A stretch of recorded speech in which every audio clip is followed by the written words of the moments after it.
존 네프의 성공 투자. 안녕하세요. 오늘은 월스트리트의 전설, 존 네프의 투자 철학을 담은 이야기를 들려드리겠습니다. 31년간 시장을 이긴 남자, 그의 비밀을 지금부터 공개합니다. 1장 아무도 주목하지 않던 그 순간. 1964년 가을, 33세의 존 네프는 뱅가드 윈저 펀드의 포트폴리오 매니저가 되었습니다. 당시 펀드 규모는 고작 7,500만 달러. 월스트리트에서는 아무도 관심을 갖지 않는 작은 펀드였죠. 하지만 네프는 달랐습니다. 그는 남들이 가지 않는 길을 가기로 결심했습니다. 화려한 성장주가 각광받던 시대, 그는 오히려 시장에서 외면받는 저평가 주식에 주목했습니다. 왜 모두가 비싼 주식만 사려고 할까? 이것이 그의 첫 번째 질문이었습니다. 그리고 이 질문은 31년간 연평균 13.7%의 수익률이라는 놀라운 답으로 돌아왔습니다. 같은 기간 S&P 500 지수의 수익률은 10.6%였습니다. 단 3%포인트 차이라고요? 천만에요. 복리의 마법으로 이 차이는 투자자들에게 수십 배의 부를 안겨주었습니다. 2장, 저 PER의 비밀. 네프의 투자 전략은 단순해 보였습니다. 바로 낮은 PER 주가 수익 비율 주식을 사는 것. 하지만 이 단순함 속에 깊은 통찰이 숨어 있었습니다. PER 7배 이하의 주식을 찾아라. 이것이 그의 첫 번째 원칙이었습니다. 하지만 여기서 끝이 아닙니다. 많은 투자자들이 착각하는 부분이 바로 이겁니다. 네프는 단순히 싼 주식을 산 게 아니었습니다.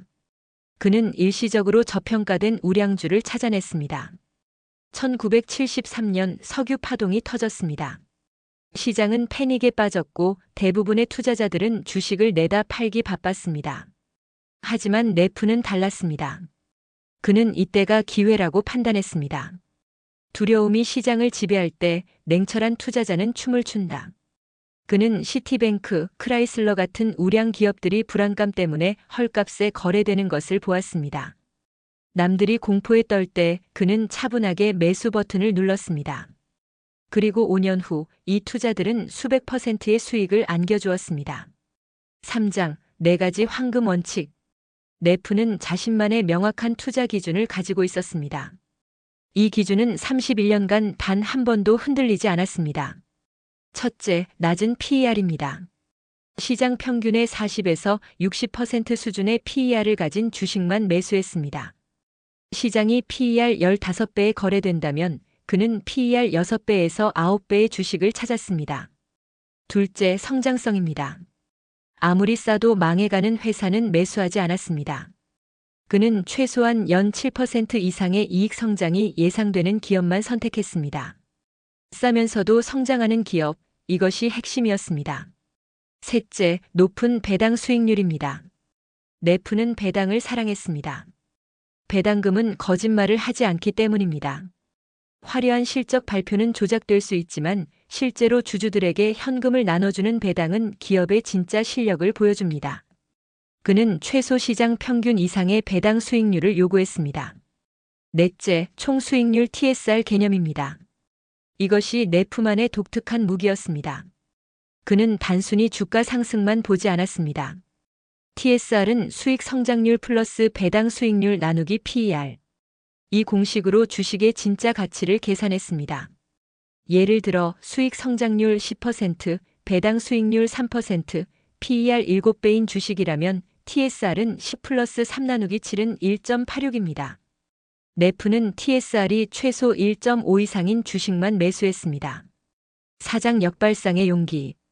1979년 크라이슬러는 파산 직전이었습니다. 언론은 연일 크라이슬러의 종말을 예고했습니다. 투자자들은 공포에 질려 주식을 던졌습니다. 주가는 폭락했습니다. 바로 이때 네프는 움직였습니다. 크라이슬러는 죽지 않는다. 그는 정부가 이 거대 기업을 구제할 것이라고 확신했습니다.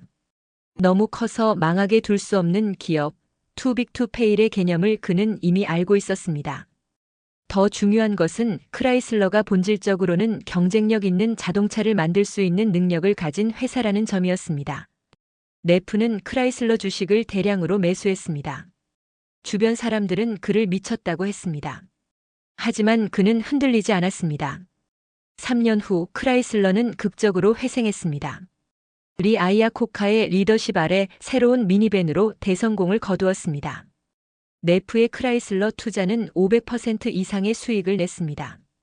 투자에서 가장 큰 적은 시장이 아니라 자기 자신의 감정이다. 이것이 네프가 평생 강조한 말입니다. 그는 감정이 아닌 숫자로 판단했고 군중 심리가 아닌 독립적 분석으로 결정했습니다. 5장 인내의 기술. 네프의 투자에서 가장 인상적인 부분은 그의 인내심이었습니다. 그는 급하게 수익을 내려 하지 않았습니다. 1982년 그는 포드 자동차에 투자했습니다. 당시 포드의 PER은 3배에 불과했습니다. 자동차 산업이 불황이었고 일본 차들이 미국 시장을 잠식하고 있었습니다. 하지만 네프는 포드의 경영진이 품질 개선에 진지하게 나서고 있다는 것을 알아챘습니다. 3년간 포드 주식은 거의 움직이지 않았습니다. 많은 투자자들이라면 조급해졌을 겁니다. 이건 잘못된 투자였어. 팔아야 해. 하지만 네프는 기다렸습니다. 그는 자신의 분석을 믿었습니다. 그리고 4년째 되는 해 포드는 토러스라는 혁신적인 모델을 출시하며 대박을 쳤습니다. 주가는 3배 이상 올랐습니다. 시장은 단기적으로는 투표 기계이지만 장기적으로는 체중계다. 벤저민 그레이엄의 이 말을 네프는 몸소 실천했습니다. 진짜 가치는 결국 드러난다는 믿음, 이것이 그를 31년간 승자로 만든 비결이었습니다. 6장 실수에서 배우다. 네프도 완벽하지 않았습니다. 그도 실수를 했습니다. 하지만 위대한 투자자와 평범한 투자자의 차이는 실수를 대하는 태도에 있었습니다. 1987년 네프는 대형 소매업체에 과도하게 투자했습니다. 그해 10월 블랙 먼데이가 왔습니다. 단 하루 만에 시장이 22% 폭락했습니다. 네프의 포트폴리오도 큰 타격을 입었습니다. 하지만 그는 당황하지 않았습니다. 오히려 이렇게 말했습니다. 실수는 2가지다. 잘못된 주식을 산 것과 너무 일찍 판 것. 나는 첫 번째 실수는 최소화하고 2번째 실수는 절대 하지 않는다. 블랙 먼데이 직후 많은 투자자들이 공황 매도를 했습니다. 하지만 네프는 오히려 매수를 늘렸습니다. 그는 기업의 본질적 가치가 하루아침에 22% 감소할 리 없다는 것을 알았습니다. 2년 후 시장은 완전히 회복했고 네프의 포트폴리오는 새로운 고점을 찍었습니다. 7장 성장주의 함정. 1990년대 네프는 가장 큰 도전에 직면했습니다. 인터넷 버블이었습니다. 닷컴 기업들의 주가는 하늘 높은 줄 모르고 치솟았습니다. PER 100배, 200배는 기본이었습니다. 아니, 많은 기업들은 아예 이익이 없었습니다. 네프의 전통적인 가치 투자 방식은 시대에 뒤떨어진 것처럼 보였습니다. 그의 펀드 수익률은 시장 평균에 미치지 못했습니다. 투자자들이 떠나기 시작했습니다. 네프는 끝났어. 새로운 시대를 이해하지 못해. 언론과 투자자들의 비판이 쏟아졌습니다. 하지만 네프는 자신의 원칙을 지켰습니다. 나는 이해할 수 없는 것에는 투자하지 않는다. PER 200배짜리 무수익 기업이 좋은 투자라고. 그건 투자가 아니라 투기다. 1995년 네프는 은퇴했습니다. 많은 사람들은 그가 시대에 적응하지 못해 물러났다고 생각했습니다. 하지만 5년 후인 2000년 진실이 드러났습니다. 닷컴 버블이 터진 것입니다.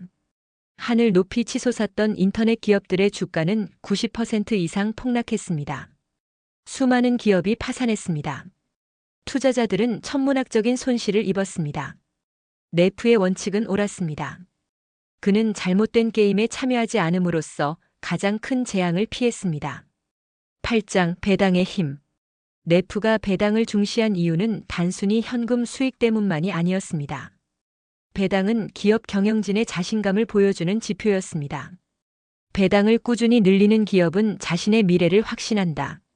1980년대 네프는 필립 모리스에 대규모 투자를 했습니다.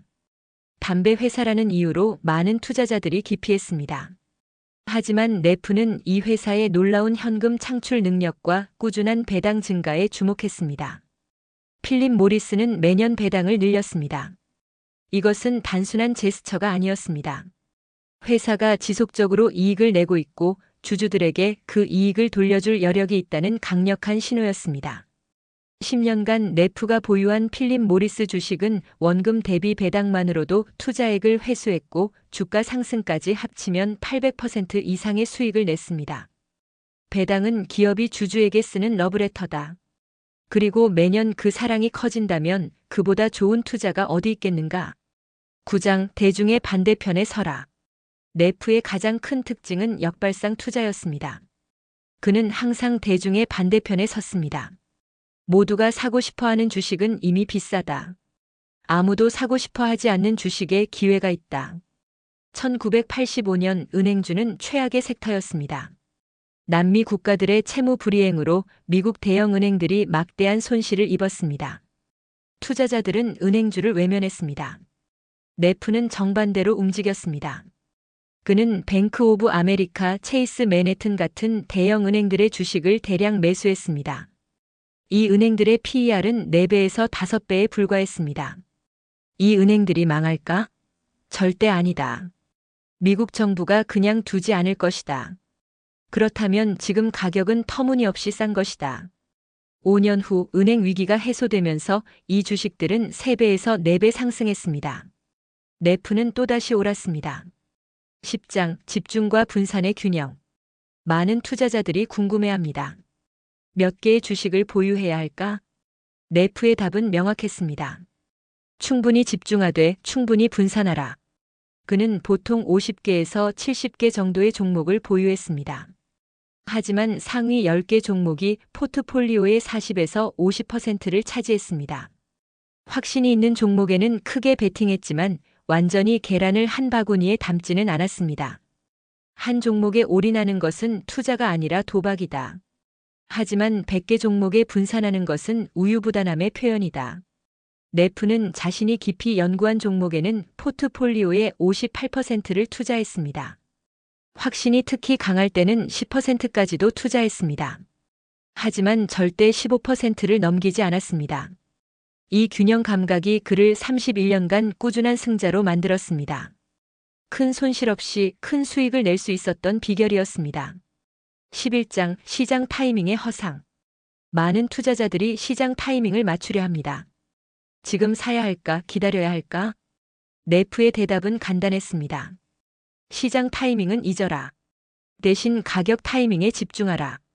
그는 시장 전체의 움직임을 예측하려 하지 않았습니다. 대신 개별 주식의 가격이 그 가치에 비해 싼지 비싼지만 판단했습니다. 시장이 상승장인지 하락장인지는 중요하지 않다. 내가 사려는 주식이 싼지 비싼지가 중요하다. 1990년 걸프전이 시작되었을 때 시장은 크게 흔들렸습니다. 많은 투자자들이 전쟁이 끝날 때까지 기다려야 한다고 생각했습니다. 하지만 네프는 달랐습니다. 그는 전쟁이 언제 끝날지, 결과가 어떨지 예측하려 하지 않았습니다. 대신 전쟁 불안감 때문에 헐값에 거래되는 우량주들을 찾아냈습니다. 걸프전은 예상보다 빨리 끝났고 그의 포트폴리오는 급등했습니다. 시장을 예측한 게 아니라 좋은 가격에 산 것뿐이었습니다. 12장 은퇴 그리고 유산. 1995년 12월 31일 네프는 뱅가드 윈저 펀드에서 물러났습니다. 31년간의 대장정이 끝나는 순간이었습니다. 그가 떠날 때 펀드 규모는 110억 달러였습니다. 시작할 때의 7,500만 달러에서 147배 성장한 것입니다. 투자자들은 평균 연 13.7%의 수익률을 얻었습니다. 만약 1964년에 1만 달러를 네프의 펀드에 투자했다면 1995년에는 56만 4천 달러가 되어 있었을 겁니다. 그 같은 돈을 S&P 500 인덱스에 투자했다면 21만 7천 달러였을 겁니다. 2배 이상의 차이였습니다. 하지만 네프가 남긴 진짜 유산은 숫자가 아니었습니다. 그것은 투자 철학이었습니다. 복잡한 것을 찾지 마라. 단순한 원칙을 지켜라. 싸게 사서 비싸게 팔아라. 그게 전부다. 네프는 2019년 88세의 나이로 세상을 떠났습니다. 하지만 그의 가르침은 여전히 살아있습니다. 에필로그 당신이 배워야 할 것. 존 네프의 이야기에서 우리는 무엇을 배울 수 있을까요? 첫째, 원칙을 가지세요. 그리고 그 원칙을 지키세요.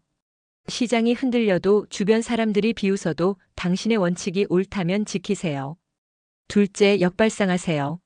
모두가 가는 길에는 이미 기회가 없습니다. 아무도 가지 않는 길에 진짜 보물이 숨어 있습니다. 셋째, 인내하세요. 좋은 투자는 시간이 걸립니다. 단기 수익에 조급해하지 마세요. 넷째, 감정을 배제하세요. 두려움과 탐욕은 투자자의 적입니다. 차갑게 이성적으로 판단하세요. 다섯째, 배당을 사랑하세요. 배당은 거짓말하지 않습니다. 꾸준한 배당은 꾸준한 기업의 증거입니다. 존 네프는 말했습니다. 투자는 마라톤이다. 단거리 선수는 될 필요 없다. 꾸준히 오래 결승선까지 달릴 수 있는 사람이 승자다. 31년간 시장을 이긴 남자의 이야기 여기서 마치겠습니다. 당신도 당신만의 31년을 시작해보세요. 네프의 원칙과 함께라면 당신도 해낼 수 있습니다. 감사합니다.